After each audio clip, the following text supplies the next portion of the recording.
Next one, size of nucleus. First of all, Rutherford's calculations based on the Coulomb's repulsive force between the charge of the alpha particle and that of the gold nucleus. Rutherford ने जो experiment किया था जिसमें अपने distance of closest approach का concept किया था, तो उसमें अल्फा पार्टिकल्स और गोल्ड का न्यूक्लियस और इनके पॉजिटिव चार्जेस के बीच में क्या थी, रिपल्सन के बेस पे था। अब in place of the alpha particles अगर इलेक्ट्रॉन्स ले लिए जाएं by performing the experiment using the high energetic electrons, तो हम we can determine the size of nucleus more accurately. तो हमें न्यूक्लियस का जो साइज है वो ज़्यादा एक्यूरेटली मिल सकता है। सो एक्सपेरिमेंटली जब ये ऑब्जर्वेशन की गई डिफरेंट न्यूक्लियाइज के ऊपर, तो क्या पाया गया, radius of the nucleus is found to be proportional to cube root of mass number. Experimental observation जब की गई तो रेडियस ऑफ द न्यूक्लियस और मास नंबर के बीच में क्या रिलेशन पाया गया, this one.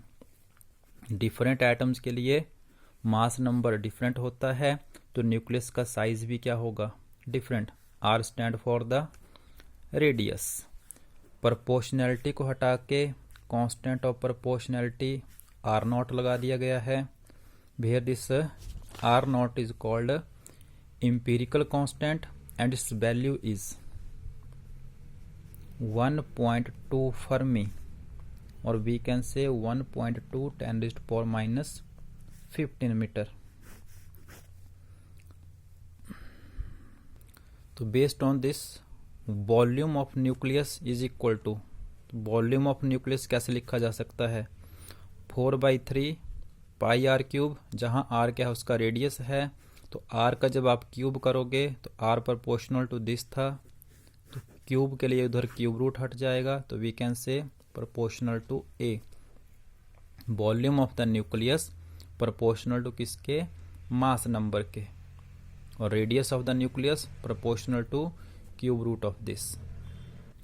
So based on this concept जो आपने पढ़ा, volume of the nucleus proportional to mass number, it means different atoms के न्यूक्लियस का जो साइज है और वॉल्यूम है वो क्या होगा, डिफरेंट होगा, क्योंकि उनका मास number means number of the neutrons plus number of protons, वो क्या है, डिफरेंट है।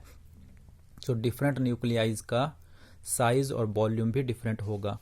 बट अबाउट न्यूक्लियर डेंसिटी, किसी भी न्यूक्लियस की क्या निकालने जा रहे हैं, डेंसिटी, तो क्या लिखते हैं, as the volume of a nucleus directly proportional to mass number. So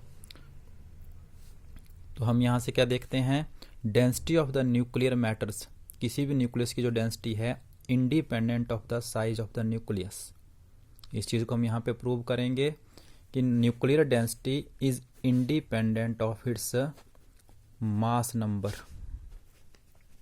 means सभी न्यूक्लियाइज की डेंसिटी सेम है।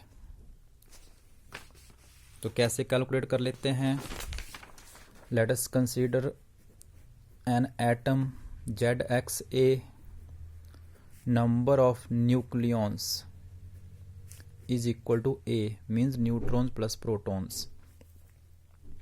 Let the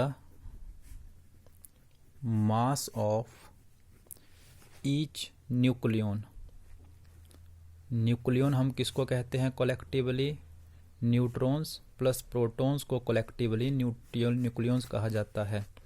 तो वैसे तो हमने पढ़ रखा है प्रोटॉन्स का मास और न्यूट्रॉन्स का मास में थोड़ा सा डिफरेंस रहता है, बट हम यहाँ पे क्या लेके चल रहे हैं, इनको अप्रॉक्सीमेटली इक्वल ही कह के चल रहे हैं।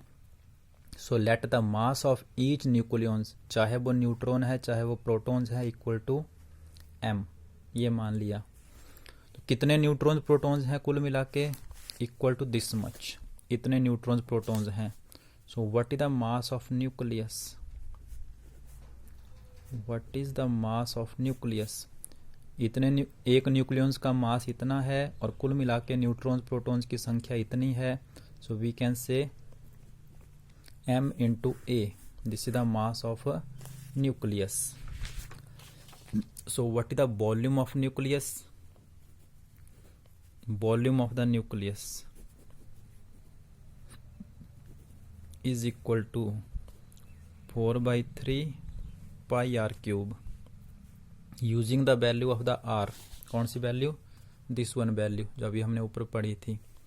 सो volume of the nucleus 4/3 pi R naught 1/3 and इसका होल क्यूब। तो क्या रह जाएगा आपके पास? R naught cube and A, this is the volume. तो हमें न्यूक्लियस का मास मिल गया है m into A, this is the mass of the nucleus. Volume of the nucleus, so what is the density of nucleus? Simple formula mass by में volume. What is mass? m into A. What is volume? अभी जो लिखा आपने 4/3 pi R naught cube into A. तो A से A आपका cancel out, hence nucleus के density का फॉर्मूला तो क्या बन जाएगा? 3 आपके ऊपर, 3 into M 4 pi R naught cube. तो all of these terms are constant. 3 m mass of neutrons और protons approximate this much kg, 4 into pi and into R naught कितना? 1.2 फर्मी। अभी पढ़ा था हमने दिस वन।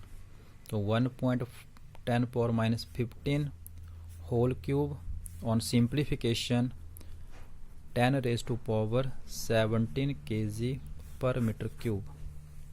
तो we can say density of the nucleus is independent of mass number, यहाँ से आप कह सकते हैं। एंड फॉर ईच न्यूक्लियाई, कोई सा भी न्यूक्लियस है सबकी डेंसिटी यही है। तो ये आपके लिए आर्टिकल भी हो गया है और आपकी एक्सरसाइज में क्वेश्चन भी है। Prove that nuclear density is independent of mass number.